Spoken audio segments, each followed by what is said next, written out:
जी हाँ। चलिए अब हम देखते हैं नया रास्ता से कुछ महत्वपूर्ण प्रश्न जो आपको आपकी परीक्षाओं में पूछे जाते हैं। नया रास्ता उपन्यास जिसकी लेखिका हैं सुषमा अग्रवाल। आपसे पूछा जा सकता है कि सुषमा अग्रवाल को नया रास्ता उपन्यास लिखने की आवश्यकता क्यों पड़ी होगी। फिर प्रश्न आपसे पूछे जा सकते हैं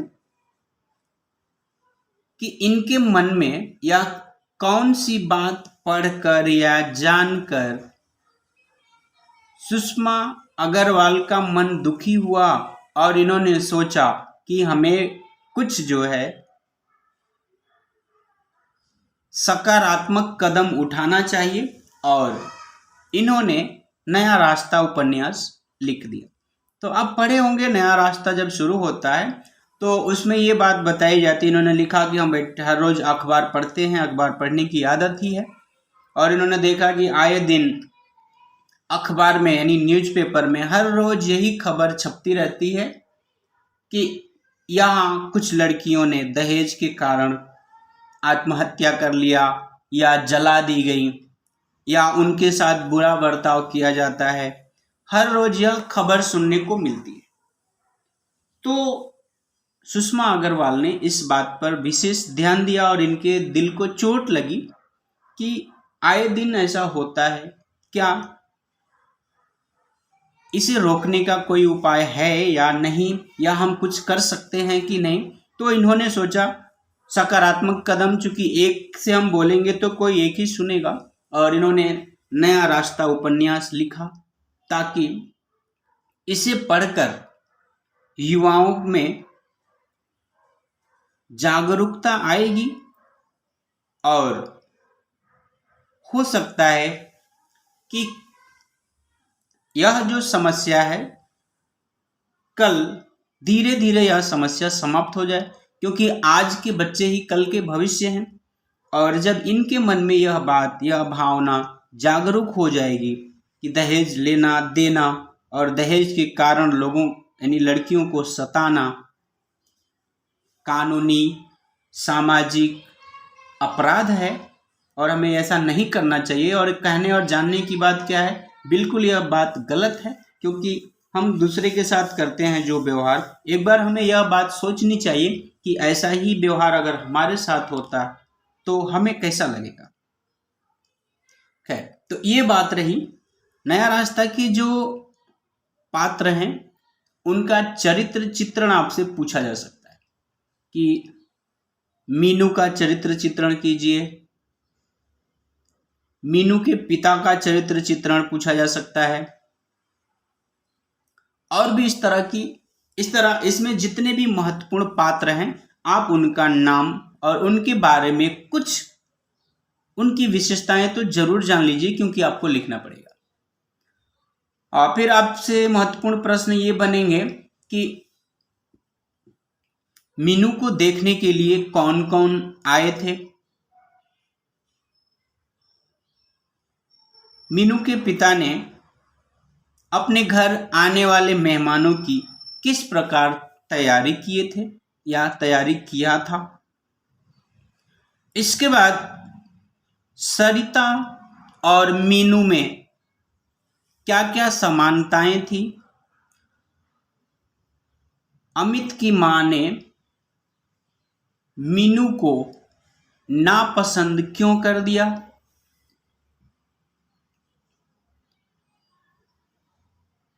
अमित के पिता कौन सी बात जानकर दुखी हो गए, कौन सा पत्र या पत्र में कौन सी खबर वो लिख नहीं पा रहे थे लेकिन मजबूरी में उनको लिखना पड़ गया।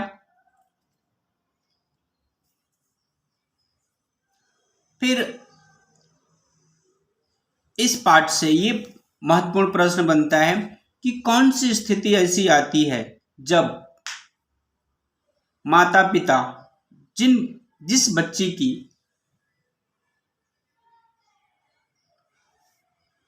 अपने जीवन की सारी पूंजी लगाकर, पूरा ध्यान लगाकर जिसकी परवरिश करते हैं, एक दिन उससे अलग होना पड़ता है, एक दिन उसे विदा करना पड़ता है। वह कौन सी घड़ी होती है, वह कौन सा समय होता है? बड़ा आसान सा ही है, लेकिन आपको ये आना चाहिए और अच्छे ढंग से आपको इसका उत्तर लिखना होता है।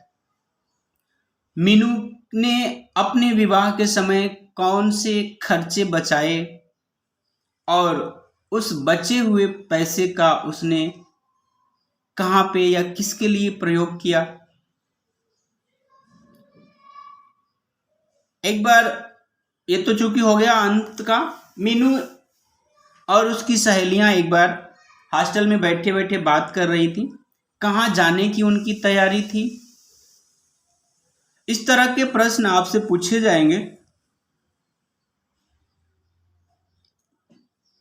और पहले की बात आते हैं, अगर आप तो ध्यान दीजिए, ये पूछा जाएगा कि मीनू ने कौन सी गीत गाया था और उसकी गीत को सुन करके लोगों ने क्या प्रतिक्रिया दी थी।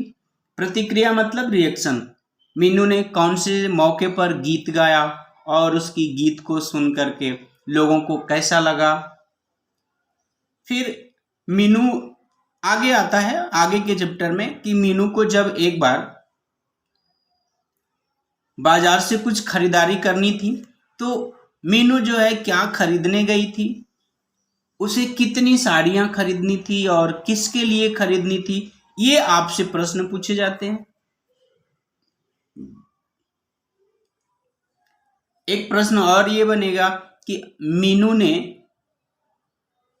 शादी न करने का फैसला क्यों ले लिया,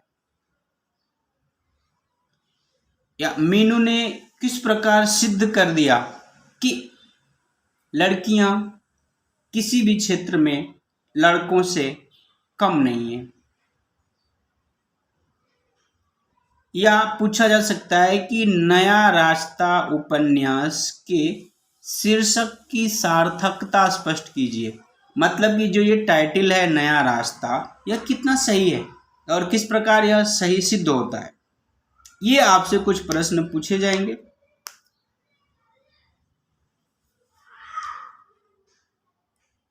अमित के साथ क्या दुर्घटना घटी और उस दुर्घटना में अमित के शरीर का कौन सा भाग टूट गया था। कितने दिन उसे अब हॉस्पिटल में ही रहना था और क्यों, ये पूछा जा सकता है। तो इसका उत्तर आपको चूंकि आसान है। आगे अगर आपको एकांकी संचयन से कुछ प्रश्न बनते हैं। अगर आपको पाठ दिया गया है बहू की विदा, तो बहू की विदा नाटक का जो शीर्षक है बहू की विदा, शीर्षक की सार्थकता स्पष्ट कीजिए। तो ध्यान दीजिए, आपको शीर्षक की सार्थकता, इस पाठ से आपको क्या सीख मिलती है। सार्थकता में आपको ये बताना है बहू की विदा ही नाम क्यों दिया गया। अगर इसके अलावा दूसरा कुछ नाम देना होता तो आप इसका क्या नाम दे सकते हैं, इस तरह का प्रश्न आपसे पूछा जा सकेगा। और उसके बाद इससे पूछा जाएगा, जिससे मान लीजिए जीवनलाल हैं, जीवनलाल का चरित्र चित्रण आपसे पूछा जा सकेगा कि जीवनलाल का चरित्र चित्रण कीजिए। और उन्होंने या किस व्यक्ति ने मरहम के लिए कितना रुपया मांगा और उसे मरहम की जरूरत क्यों पड़ी, क्या घाव लगा था उसे। इस तरह का प्रश्न आपसे पूछा जा सकता है। आपसे यह पूछा जा सकता है कि रमेश कौन है, रमेश के बारे में आप लिखिए। रमेश किसके घर और क्यों गया था, आपसे यह प्रश्न पूछा जा सकता है।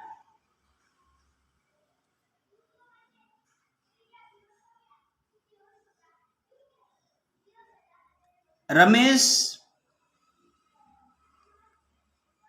अगर चाहता तो जिनके घर गया हुआ था उनसे गुस्से में आकर बात कर सकता था, लेकिन उसने ऐसा नहीं किया। क्यों? आपसे ये बात पूछी जा सकती है, और उसमें बड़ी अच्छी बात है, नैतिकता उसमें छुपी हुई है। क्योंकि वह जो है, एक तो बात है, देखिए उसमें लेखक ने कमजोरी भी दिखाया है कि वह बेटी वाले के पक्ष का है, लड़की वाले, चूंकि वो अपनी बहन की विदाई कराने के लिए गया है, वह जहां गया है वो उसके बहन का घर है, इसलिए वो अपने बहन के घर वालों से ऊंची आवाज में बात नहीं कर सकता। सामाजिकता है। और उस रमेश की ये नैतिकता है कि बार बार जो ससुर जी हैं जीवनलाल, उन्होंने बार बार उसका अपमान किया, लेकिन इसे गुस्सा नहीं आया, और वजह यही थी, नैतिकता बोल सकते हैं। दूसरी बात कि भाई अगर कोई भी व्यक्ति हमारे साथ गलत ही व्यवहार कर रहा है तो हमारे मन में उसके प्रति एक धारणा बनती है ना कि बहुत ही गंदे विचार का है। तो जब वो जैसा कर रहा है उसके हिसाब से हम अपने मन में एक धारणा बना लेते हैं कि यह गंदे विचार का है, तो अगर हम भी उसके ही जैसा करने लगेंगे तो हम में और उसमें कुछ फर्क रह जाएगा? नहीं रहेगा। तो इसलिए इन बातों को कई बार हमें ध्यान में रखना होता है।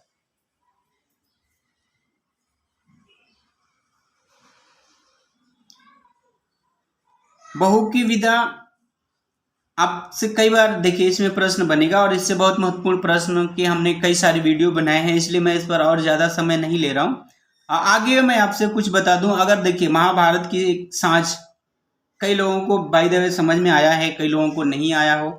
महाभारत की एक साँझ जो ऐसा ये एकांगी है जिसमें लेखक ने प्रयास किया है कि दुर्योधन जो गलत है उसको सही साबित करें, जबकि ऐसी बात नहीं है।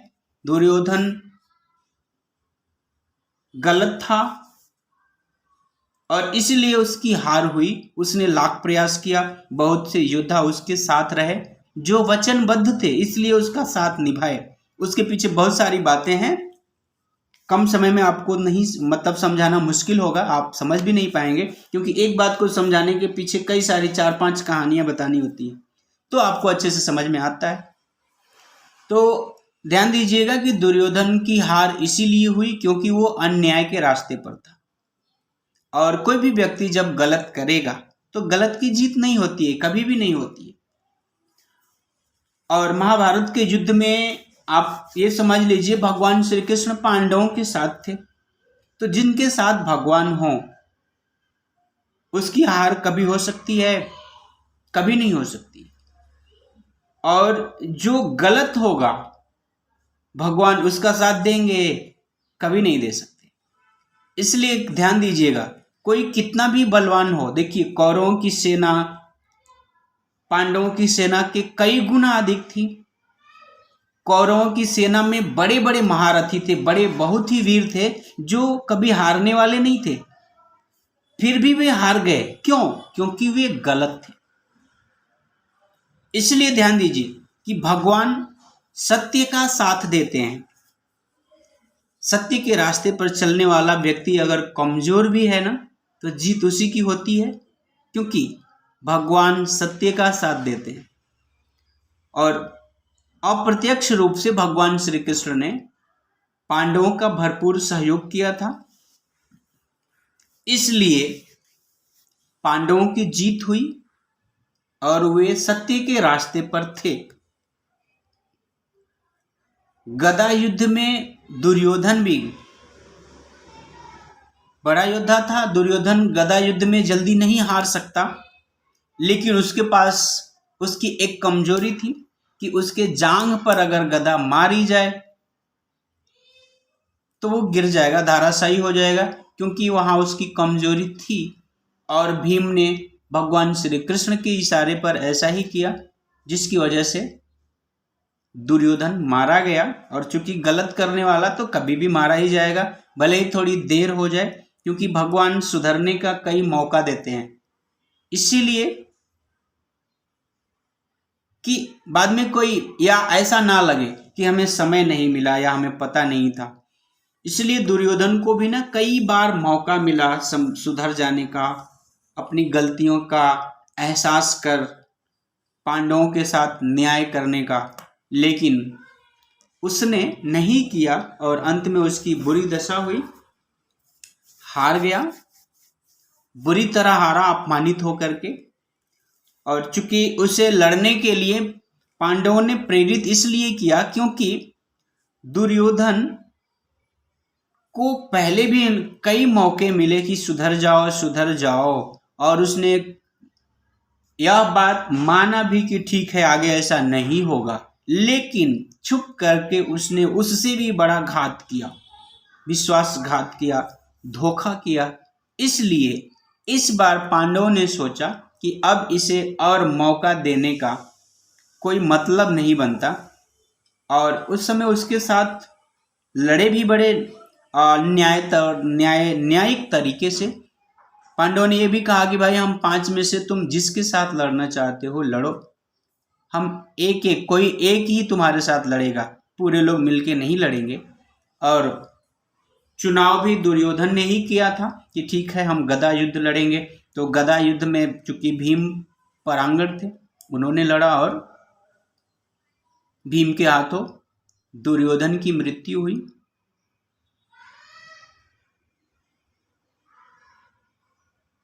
तो ये है महाभारत की एक सांच से कुछ बातें। आपको फिर प्रश्न बनता है, देखिए संस्कार और भावना से, संस्कार और भावना की वीडियो एक है हमारी इस चैनल पर, आप जरूर देखिएगा, क्योंकि सारा कुछ मैं अभी बताऊं तो बड़ा मुश्किल होगा, क्योंकि इनकी वीडियो मैंने बनाए हैं और महत्वपूर्ण प्रश्न भी दिए हैं। आप प्लेलिस्ट में जरूर देखिए और सारी चीज़ें आपको मिलेंगी।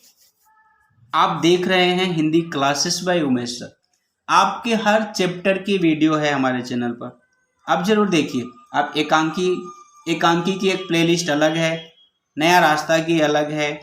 अगर आप साहित्य सागर पढ़ते हैं तो साहित्य सागर का भी अलग अलग है, पद्य भाग गद्य भाग, आप देखिए। कक्षा 8वीं में है, अलग है आपके लिए भी, आप जरूर देखिए। जो पोर्शन आपको दिया गया है उस पाठ या उस कविता की वीडियो हमारे चैनल पर है, आप जरूर देखिए और उसका फायदा उठाइए। तो फटाफट तैयारी कर लीजिए। जय हिंद, जय हिंदी। मैं आपके उज्जवल भविष्य की कामना करता हूं। अगर इस चैनल से आपका कुछ फायदा होता है तो मुझे भी बहुत प्रसन्नता होगी, और आप अपने मित्रों के साथ भी शेयर कर लें ताकि उनका भी भला हो। कर भला तो हो भला। जय हिंद, जय हिंदी।